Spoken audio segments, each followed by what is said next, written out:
Thanks for joining us on the news at 6. I'm Joe Paris. Jude Binkley has the night off.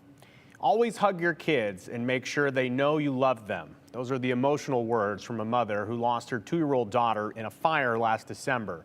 Tonight, we revisit the Homer family, whose tragedy touched hearts across the community. They're in the recovery process, and we do want to warn you that as a part of their story, there will be some graphic images of some of their injuries from that fire. On the story for us tonight, Audrielle Tackett. Audrielle, you spoke today with the Homers. That's right, Joe. The Homers have finally healed enough to return home to the Treasure Valley, but they're doing the best they can to get through the unimaginable grief, physical recovery, and finding hope amidst this heartbreak.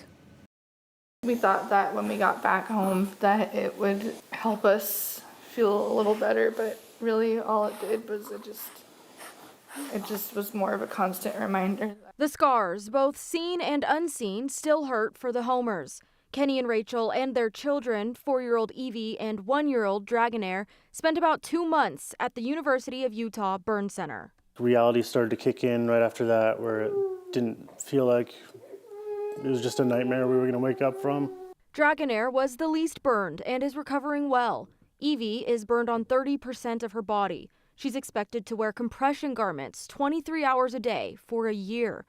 But beyond the physical wounds is a deeper pain, the absence of Onyx River Stone Homer, who would have turned 3 on January 1st. We just got Onyx's ashes yesterday. That was really hard, but at the same time, it felt better to have her with us so that we can kind of talk to her better or something. I mean, I just talk to a box of ashes now. The family's grief manifests in memories of her, even causing them to leave the home they all lived in before the accident. One of my last memories of her was her hiding underneath a chair with ice cream that she got off of the counter and getting home and seeing the chair in the same spot. It was so hard, and then it was hard to even move it. I go back and I kept that tub from the ice cream. And Rachel was pregnant during the accident. The focus is now on healing and preparing for their new baby while honoring Onyx's memory. I had an ultrasound before and after each surgery just to make sure that she was still that her heart rate was still good. Definitely looking forward to having another daughter. Went from having 5 people in our family to in July having 5 again. Should be 6, but.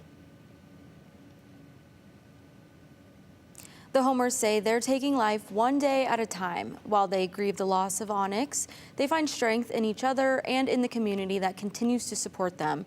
And the community is still supporting them through the family's GoFundMe, which can be found at ktvb.com. Joe. Audrielle, thank you so much.